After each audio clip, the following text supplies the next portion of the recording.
We've built a wheel with every striker in the Premier League on it. Why? Because we're on YouTube. What do you think we do here all day? We build wheels. And every team in the Premier League is going to get their starting striker decided by this wheel. First up is Arsenal. It's no one.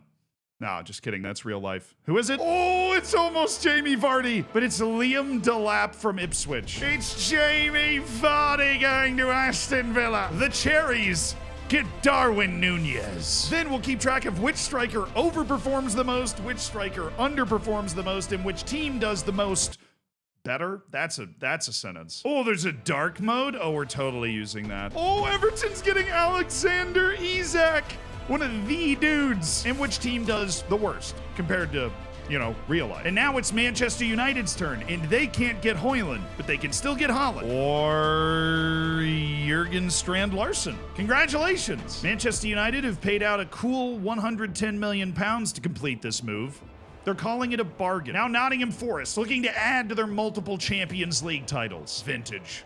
Perfect. He wouldn't rather play anywhere else. The first club to get their own player. Chris Wood to Nottingham Forest. I mean, where else would Wood rather be than in the Forest? Southampton. It is Evan Nielsen from Bournemouth. In order to guarantee that every one of these teams plays the striker that they have been given by the lovely striker Wheel of Fortune. It's Tottenham. They've got Erling Haaland. I can't wait to see how they figure out how to lose the league. We have taken away the ability of everybody else on the team to play striker. So if we go into Southampton and we click on players, you'll see that Evan Nielsen is the only player on the entire team that knows how to play striker. But that's not all. We've given every player the highest possible reputation and current and potential ability so that the game recognizes them as a superstar and plays them constantly. But we've also frozen the attributes so that really high ability won't affect the actual player at all. They're not going to change it all over the course of the season. We're 1 month into the future, and Tottenham is currently in the lead, sitting on 12 points. And Erling Haaland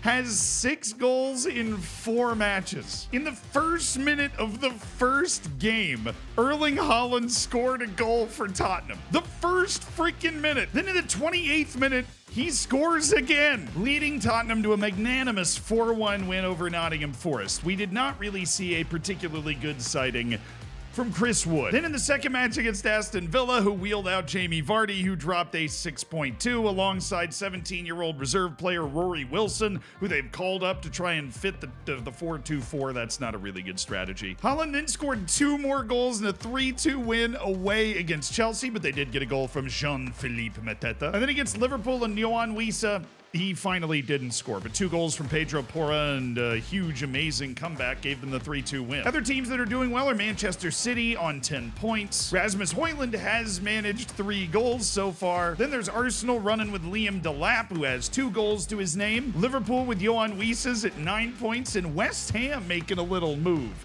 Hell yeah, Nicholas Jackson. It's not exactly explosive scoring that's getting the job done for them. Nicholas Jackson actually hasn't scored the entire year. Nice 6.2 against Ipswich, brother. Well done. Brighton and Wolves round out Europe at the moment. But the relegation zone has some interesting names in it. Chelsea is down there right now. Jean-Philippe Mateta not getting the job done, joined by Everton and Nottingham Forest. Of course, Nottingham Forest has Chris Wood. They didn't change strikers. But Everton's running with Alexander Isak, so I'm wondering what's going on here.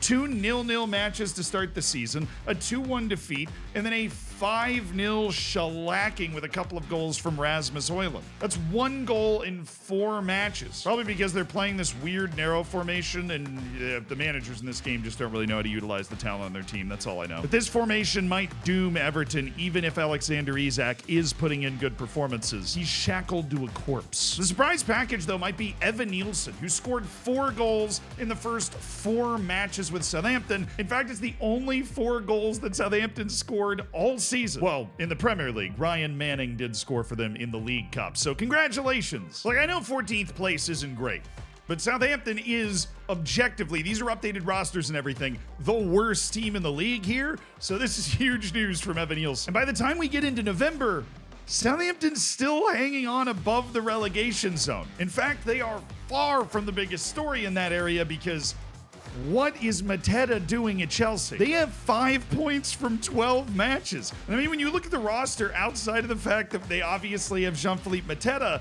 it's still Chelsea. I don't really know what's going on for them, but they've won their first Premier League match 2-1, and they haven't won one since. They got a 1-1 draw against Crystal Palace thanks to a goal from Eddie Nketiah, who still doesn't know how to play striker. And they got a 1-1 draw against Newcastle because of a Jean-Philippe Mateta goal. That's it. I mean, he is leading the team with 5 goals, but they're a disaster. They have only scored 9 goals in this season, in 12 matches. Apparently, Nicholas Jackson is holding the entire team together. The only other team that scored that few is Ipswich Town, but they've managed to squeeze a few more results out of it, like 3 wins. But their striker has not scored in any of those wins. Their striker is Beto. And it's safe to say he's struggled to deliver because he has just 2 goals on 21 shots for Ipswich. It's amazing. Oh yeah, Tottenham's still top of the league in November. They're on 28 points and Erling Haaland's on 10 goals. They're followed by Manchester City, who are led by Rasmus Højlund, West Ham, who are led by Nicholas Jackson, who apparently is the biggest difference maker in the entire league, and then Liverpool, who are led by Yohan Wissa. Good team's gonna good team. Liam Delap at Arsenal's got them on 24 points. And then we see Ollie Watkins mixing it up at Brighton. I was waiting for that. That feels like a good pair. And it is, because he has 10 goals already. And he scored a pair in Brighton's absolute demolition of Manchester United. The first and third goal in what would eventually be a 5-0 win. As for Man U, they are only in 9th. And while Jurgen Strand-Larsen hasn't been a hit, Alejandro Garnacho's doing things like scoring a hat trick to make sure United doesn't fall too far. And then in the last European place, we have a surprise appearance from Fulham, and maybe the most surprising story we have developing in the whole thing. Paul Onuachu. He has 9 goals in the Premier League in 12 matches playing for Fulham. It's a match made in heaven. It's like discovering the physical limitations of the human form. You have Adama Traore playing the ball to Paul Onuachu. But what a saucy finish that is, and a come-from-behind win for Fulham against Arsenal. 95th minute. He's inspiring the troops. The troops are ready. They are prepared. But Onuachu's pace would slow, and by January, Fulham had fallen down into 9th place. But you know who's still top of the league? Erling Haaland's Tottenham. Why? Because he has 21 goals in the first 20 matches. They are, however, out of the FA Cup. They've been eliminated by Manchester City. And they're out of the League Cup thanks to Paul Onuachu's Fulham. So this is really what they've got going. I mean, they have the Europa League going as well, but this is it, domestically. Can't believe they haven't made him captain yet. What is this? Just goes to show you, give Ange the right players. He's cooking. In Manchester City, Rasmus Højlund has scored 8 goals in 18 league appearances, which is definitely more than real life. Liam Delap has bagged 17 and 7. He's got Arsenal within 3 points of the lead, and then there's Liverpool. We've really settled on the 4 teams that can win it. And because of injury, they've been forced to throw a couple of random people up top recently, but Yohan Wissa has 9 goals in 18 matches. But I know what you're really here for. You're here for the bottom. And that's where we find Nottingham Forest, still chilling with Chris Wood, their actual striker on a team that is contending for a European position in real life, getting absolutely abused. Who knew how much better the Premier League would get if we just shuffled all the strikers around and left Chris Wood here? They've only scored 1 goal in their last 5 Premier League matches, and it was not scored by Chris Wood. Chris Wood has 5 goals in his 17 matches so far, but his average rating is not good. They're joined in the relegation zone by Chelsea. They've actually managed to win a couple of Premier League matches against Ipswich and Nottingham Forest, which beatable teams there, but they're still not looking good. They finished 2nd in their group. Little aside here, Football Manager, we can't change the first season to have the new Champions League, Europa League, Conference League system, so we're just going with the old system. Hope you like it. They finished behind Servette in the group stage, and that means they're drawn against PSV in the first knockout. Okay. They're still alive, which is better than the League Cup or the FA Cup, so shout out to Chelsea. Mateta's got 5 goals in 17, but he's dropping a 6.73 average rating. And then having slipped down towards the bottom is Wolves. I haven't really talked about Wolves yet. Their striker is Jared Bowen, which was always a bit of a weird one. He only has 2 goals in 15 matches. But recently, he's been playing as part of the front 2 at West Ham, so I flipped the coin and he got it over Mohamed Kudus. That's why he's here. But he's not doing him any favors. I am going to get mad at somebody, though. I'm going to get mad at Everton. They're still teetering, even though they got one of the best strikers you could get. And he is only dropping a 6.83 with 8 goals from 20 freaking appearances. They need to find a way to get something better out of him. There ain't no way you're putting this together. All right, there ain't freaking no way. He's doing everything out there. Alexander Isak, they've switched their formation, and he's still out here scoring 2 goals, and they're still losing. At the moment of truth, we go to March, which is where we are in real life, just in case you haven't been outside in a while. Actually, wait a second. When you're watching this, it's April. Gotcha. I gotcha. Wow, you so totally fell for that one. But in March, way in the past, Tottenham, shocker, has bottled the league. Manchester City has the lead with a match in hand. 9 matches left for them to play, 8 matches left for Tottenham and Arsenal to play. Rasmus Højlund doing bits. And Erling Haaland is still leading the league by far with 27 goals in his new home and 30 matches. Rasmus Højlund, for his part, has played 25 matches and scored 8 goals. Still, he's not one of the main There's so many talented players on this team. Did they really need him to be like the primary guy? Nah. They were doing good before Erling Haaland was there, and they're doing good after he leaves. I would assume, except for this year. In real life. They did win the League Cup with Savio scoring the winning goal in the final. Arsenal's Liam Delap is sitting on 9 goals from 24 matches, but they've made a move. But that hasn't really slowed them down. But Yohan Reece has done more work for Liverpool. He has 12 goals in his first 25 matches. The next 2 teams are Brighton and West Ham, with Ollie Watkins third in the league on 14 Premier League goals to lead Brighton there, while Nicholas Jackson continues to do his thing. And by do his thing, I mean suck massively. He's only scored 4 goals. And yet, he apparently has a huge aura. He has aura. Because Chelsea's still in 18th, dude. There's no way. There is no way Chelsea's getting relegated with Mateta.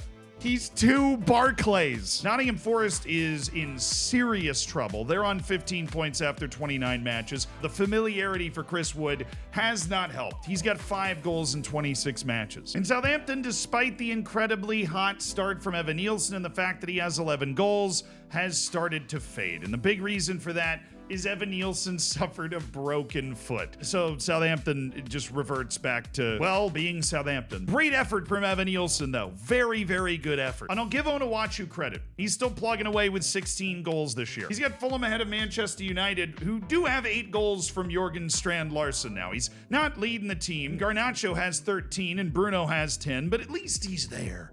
He's doing something. But there is one crazy story that I haven't touched on yet. Jamie Vardy has played an incredible season with 15 goals with Aston Villa, but since then, he's blown out his hamstring. So a reserve 17-year-old striker, Rory Wilson, who we saw earlier, he is now the starting striker until Vardy gets back from his torn hammy. And Villa's still in 7th. Oh, shout out Dominic Solanke. He's got 16 goals, even though Crystal Palace are in 10th. I mean, the force is strong with Crystal Palace. Tottenham's gonna bottle, and Crystal Palace is gonna be 10th.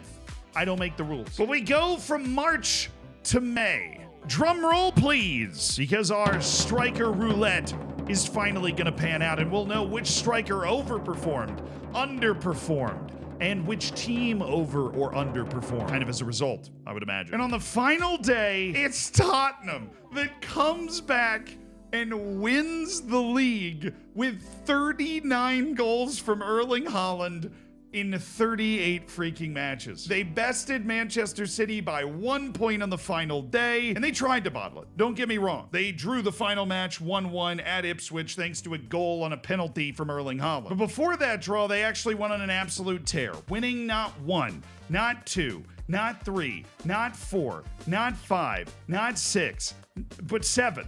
7 straight Premier League matches to reel Manchester City in. And they did all that while getting knocked out of the freaking Europa League in the quarterfinal by a athletic club. Manchester City, on the other hand, with Rasmus Højlund leading the line, they didn't really bottle it that hard. They lost 2 matches to Liverpool and then this huge one at Tottenham. Which shout out to both of our boys, Haaland and Højlund, both scored in this match. So good job, everyone. But then it was right here, a little draw against Bournemouth that allowed Tottenham to separate one final time. They made it to the Champions League semi-final, losing 2-1 on aggregate after dropping the first leg 1-0 at home. Vinny did get a red card, so we know the simulation is still working. And on the final day against Southampton, Rasmus Højlund did score a farewell goal of sorts to what has to be considered a largely successful striker swap, considering they were giving up the best striker. The Champions League qualifiers were as expected, Arsenal and Liverpool, with Liam Delap leading the team with 13 goals on the season, while Yohan Wissa netted an ice-cold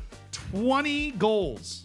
20. Might be a good signing for Liverpool. I'm just saying. West Ham notched a 5th place finish, even though Nicholas Jackson finished the season with an ankle injury and only scored 11 goals. Fuelkrug, who is now playing exclusively left wing, led the team in goals on the year. Again, it's all aura for our boy Nicholas. Then there was Brighton, led by a fantastic 23-goal effort from Ollie Watkins in all competitions. We knew he was going to show up. This is basically where I expected Brighton to be. But how about Fulham? Onuachu scored 21 goals on the season, and Fulham finished in 7th. Just need a big, meaty man up front.